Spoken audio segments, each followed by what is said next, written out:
샬롬 할렐루야. 마태복음 13장 49, 50절이요. 세상 끝에도 이러하리라.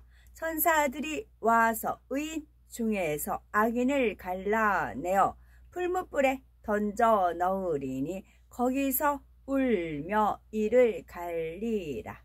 아멘. 제목은 의인 중에서 악인을 갈라내리라 입니다. 어린아이가 태어나면 정상적으로 성장하여 어른이 되어야 사회에서 인정을 받을 수 있듯이 주 안에서도 예수 그리스도를 영접하여 죄사함을 받고 의인이라 칭함을 받은 후에는 악을 버리며 하나님의 형상을 회복해야 영원한 천국에 들어갈 수 있습니다. 그래서 예수님께서는 마태복음 13장 49에서 50절을 통하여 세상 끝에도 이러하리라. 천사들이 와서 의인 중에서 악인을 갈라내어 풀무불에 던져 넣으리니 거기서 울며 이를 갈미 있으리라 말씀하시며 하나님께서 인정하시는 의인이 되어야 함을 강조하신 것입니다. 과연 하나님께서 보시기에 의인과 악인은 어떤 사람일까요? 우리는 말씀을 통해 혹여 내가 의인인 줄 알았는데 악인은 아닌가 라고 점검하면서 영과 육을 구분하고 하나님께서 인정하시는 의인이 되고자 힘써야 되겠지요. 그동안 의인이 되기 위해 열심히 달려온 분이나 스스로 의인이라 생각하는 분이라 할지라도 내 속에도 이런 악이 있었구나 깨우치며 철저히 육을 발견하여 벗어버리고 영으로 들어가는 것이 중요합니다. 결코 소인배의 행동을 하지 않는 의인이지요. 하나님께서 인정하시는 의인은 결코 소인배의 행동을 하지 않습니다. 성경에 나오는 다윗 왕과 우리아의 경우를 살펴보죠. 어느 날 저녁 다윗 왕은 왕궁 지붕 위를 거닐다가 우리아의 아내인 밧세바가 목욕하는 장면을 보게 되었습니다. 다윗 왕이 그 여인의 아름다운 모습에 마음이 동하여 태려와 동침을 하였는데 공교롭게도 여인이 아이를 잉태하게 되었지요. 그러자 다윗 왕은 자신이 저지른 일이 드러날까 봐 전쟁터에 나가 있는 우리아를 불러 집으로 돌아가 쉬었다가 전쟁터로 가라고 권합니다. 하지만 우리아는 전쟁터에 있는 다른 사람들을 생각하니 혼자 집에 가서 편히 쉴 수 없다는 이유로 집으로 가지 않고 왕궁 문에서 왕의 신복들과 더불어 잠을 잤지요. 다윗 왕은 자신의 계획이 실패하자 이번에는 우리아 편으로 전쟁터에 있는 요압 장군에게 편지를 보내었지요. 우리아를 전선의 최전방에 앞세워 천사하도록 만들라는 것이었습니다. 다윗 왕은 하나님의 마음에 합한 사람으로서 하나님께서 참으로 기뻐하실 만한 중심을 소유하였음에도 불구하고 죄를 지으니 이를 감추기 위해 소인배의 모습이 나오는 것을 볼 수 있습니다. 반면에 우리아는 왕을 섬기는 신하로서 도리를 다해 충성하고자 육적인 정과 욕심을 끊고 마음을 지킴으로써 대인의 모습이 되는 것을 볼 수가 있습니다. 그렇다고 해서 우리아가 다윗 왕보다 낫다는 것은 아닙니다. 한 분야에 있어 죄를 범하니 그 죄로 인해 다윗 왕이 소인배의 마음이 되더라는 것이지요. 그러나 누구든지 죄가 없으면 대인이 될 수 있을 뿐만 아니라 진리 안에서 그 뜻을 크게 이룰 수 있습니다. 진리로 비춰보아 내 마음에 거릴 것이 없으면 즉 진리 가운데 빛 가운데 살면 하나님 앞에 담대함을 얻고 무엇이든지 구하는 대로 응답받을 수 있기 때문이지요. 결국 다윗 왕은 자신의 죄에 대한 보응으로 엄청난 연단을 받게 됩니다. 밧세바를 통해 얻은 아들이 죽고 아들 압살롬이 반란을 일으켜 왕궁을 떠나 쫓겨다니며 수많은 백성들이 전쟁으로 죽어가는 등 철저한 연단을 받게 되었던 것입니다. 이처럼 하나님께서 사랑하시고 인정하시는 큰 사람일수록 티끌 같은 죄라도 결단코 용납하지 않으시고 연단하시는 것을 볼 수 있습니다. 그러니 큰 사람에게는 티끌 같은 죄라도 무서운 것이요 아주 작은 허물이라도 괴로운 것임을 깨달아야 합니다. 큰 사람에게는 티끌 같은 죄라도 무서운 것이요 아주 작은 허물이라도 괴로운 것임을 깨달아야 합니다. 소인배의 여러 가지 유형을 살펴봅니다. 열왕기상 21장을 보면 무고한 백성에 대해 거짓 증언을 하는 사람들이 등장합니다.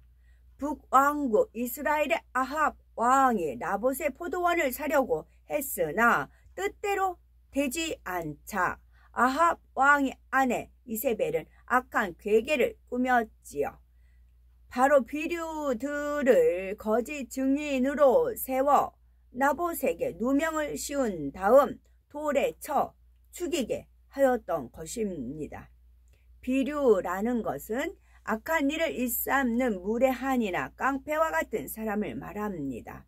이런 사람들은 돈을 받고 거짓 증인이 되어 주기도 하고 자기를 드러내고자 높은 지책에 사람 등과 가까이 하려고 힘쓰며 그들의 모임에 함께하여 은근히 자기를 과시하려는 모습들을 볼 수가 있습니다.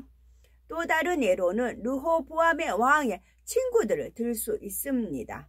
왕을 등에 업고 모든 것을 함께 누리며 즐거움을 취하고자 했던 이들은 백성들이 르호보암 왕에게 나와 과중한 세금과 노역을 경감시켜 주기를 정하할 때에 너희의 멍에를 더욱 무겁게 하겠다라는 악한 말로 대응하도록 사주합니다. 그 결과 백성들의 마음이 왕에게서 떠나 이스라엘은 남과 북으로 갈라치는 비극을 낳고 말았지요. 반면에 태인의 마음을 가진 사람들은 어떻습니까? 모든 크고 작은 일에 공직하고 정당하며 자신의 자리를 변함없이 지켜나가는 것을 볼 수가 있고 또한 자신의 행한 일에 대해 돌아오는 분깃대로 복을 누리며 그 속에서 의의 행동을 취해 나가는 것을 볼 수 있습니다. 그러니 우리는 교회 안에서나 일터, 사업터 등 각종 조직 안에서 각각 자기의 본분을 알고 맡겨진 일에 충성해야 합니다. 즉 나와 가까운 사람이 권세나 명예가 있다고 해서 그 사람의 덕을 입으려 한다거나 더불어 높임을 받으려 해서는 결코 아니 되는 것입니다.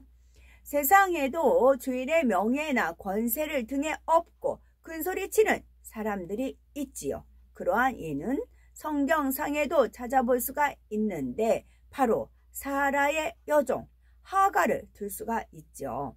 한낱 몸종에 지나지 않았던 하갈은 주인 아브라함의 아이를 잉태함으로 인해 스스로 마음이 높아져 여주인 사라를 멸시하기까지 이르렀습니다. 그러나 이러한 교만으로 인해 자신의 위치를 지켜 행하지 못함으로 결국은 자신이 누릴 수 있는 복조차 누리지 못한 채 아들과 함께 쫓겨나고 말았지요.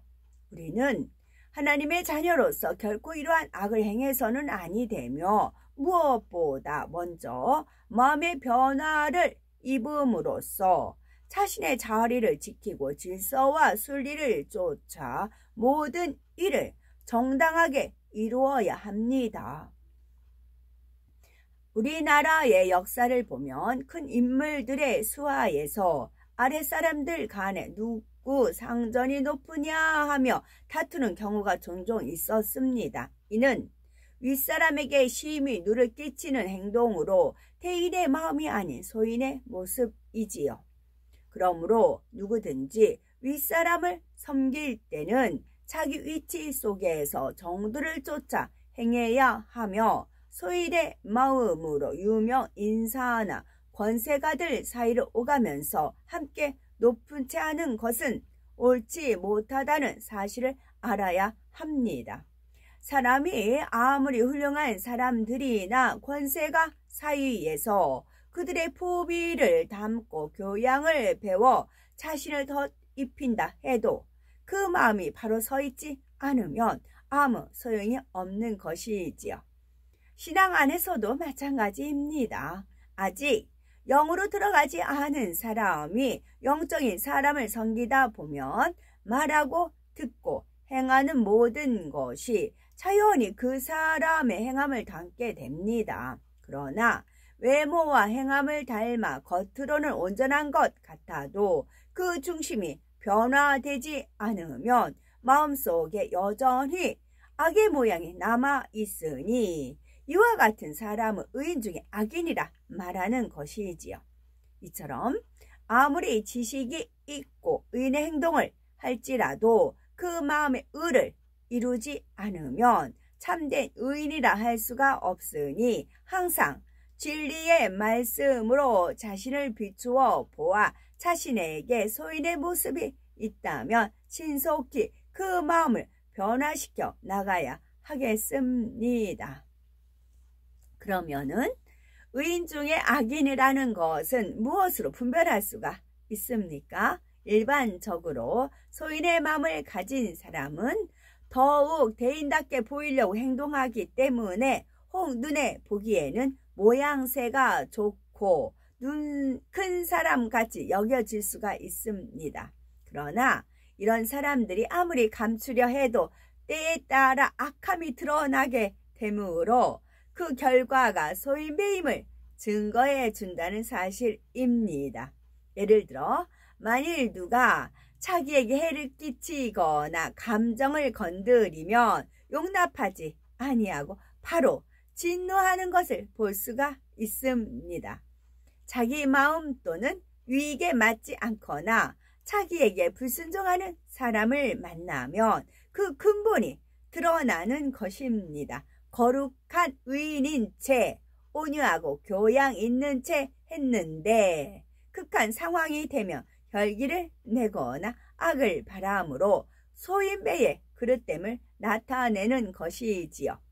성경상에도 이런 예를 찾아볼 수가 있는데 바로 이스라엘의 초대 왕 사울입니다.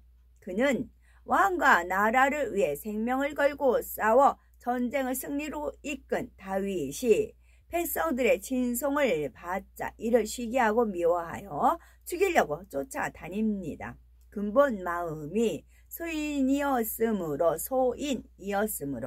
사울 왕은 계속해서 악을 행해다가 결국 하나님께 버림받고 말지요. 이처럼 악한 사람은 상대에 대해 미움을 갖게 되면 마음에 품고 있다가 계획을 세워 상대를 공경에 빠뜨리려고 하는 것을 볼 수가 있습니다. 바로 이러한 모습을 통해 스스로 악한 자임을 드러내는 것이지요. 교회 안에서도 마찬가지입니다. 비록 의인인 것처럼 꾸미고 행할지라도 실상은 의인이 아닐 경우 말씀으로 증명해 보며 낱낱이 드러나는 것이지요. 그 외에 의인 중에 악인이란 어떤 경우를 두고 말하는 것일까요? 여기서 말씀드리고자 하는 경우의 사람은 말이나 행동이나 사람을 대하는 모습을 제3자가 볼 때 겉모양새는 참으로 좋은 대인의 모습이요 훌륭한 귀인의 상으로 보여지는 사람입니다. 그래서 실제로 대인들과 함께 오갈 수 있는 관계의 자기의 중간 위치에 자리 잡고 있으며 그 상황 속에서 또 다른 대인들을 만나기도 하고 고위급의 사람들과 함께 어울려 친분을 유지하면서 매개체의 역할을 하기도 하지요. 그런데 문제는 대인이나 귀인들과 함께 있으니 본인도 심중에 그들과 같은 대우를 받기 원한다는 사실입니다. 하나님의 나라와 의를 이루는 데 있어서도 마찬가지입니다. 어떤 일을 이루기 위해 주어진 위치에서 의인과 만나고 함께하는 가운데 자신이 참으로 옳은 일을 하고 있다고 생각하게 됩니다. 그러나 그런 가운데 자기 계획 속에서 일들을 이루어내고 그것에 대해 칭찬 듣기를 원하며 자기의 유익을 쫓아 무엇인가 바라는 마음을 품는 것을 볼 수가 있습니다. 그러므로 의인 같지만 진정한 의인이 되지 못하며 싹을 바라는 사람으로 끝나버리는 것입니다. 싹을 바라다가 저주를 받아 문둥병에 팔아였던 엘리사의 사환 게하시가 바로 그런 예이지요. 이런 소인배의 마음을 가진 사람은 자기의 유익을 위해서 은혜를 저버리기도 하는 것을 볼 수가 있습니다. 의인의 모습과 악인의 모습을 일일이 다 설명할 수는 없지만 우리가 분별하기 어려운 몇 가지 예를 들었고 잘 양식 삼아 불같은 기도와 금식을 통해 또한 성령의 도우심과 위로부터 하나님의 은혜와 하나님의 능력을 힘입어 온전한 의인으로 변화되시기 바랍니다. 온전한 의인으로 변화될 수가 있다고요. 불같은 기도, 금식, 나의 노력이 있어요. 불같은 기도, 금식은 내가 해야 되는 거예요. 그 다음에는 성령의 도우심이 있어요. 그 다음에는 위로부터 주시는 하나님의 은혜가 있고 하나님의 능력이 있어요. 그 힘으로 의인이 될 수가 있어요. 그리하여 마태복음 7장 16, 18절에 말씀한 대로 아무리 겉으로는 의로워 보이고 거룩해 보일지라도 그 열매가 악하고 추하다면 의인의 옷을 입은 악인이라는 사실을 깨달아 소인배의 감정을 벗어내고 큰 마음과 의롭고 진실한 모습으로 참된 의인의 대열에 들어가는 우리가 되어야 되겠습니다. 그 의인을 제가 다시 한번 말씀드립니다. 삼위일체 하나님 있고 그 다음에 엘리야, 에녹, 아브라함, 모세, 그 이서열, 사도 바울, 사도 베드로, 사도 요한, 바울, 베드로, 요한, 다윗, 사무엘, 요셉, 다니엘, 사드랑, 메삭, 아벳느고, 빌립, 스데바 두 증인입니다. 아멘.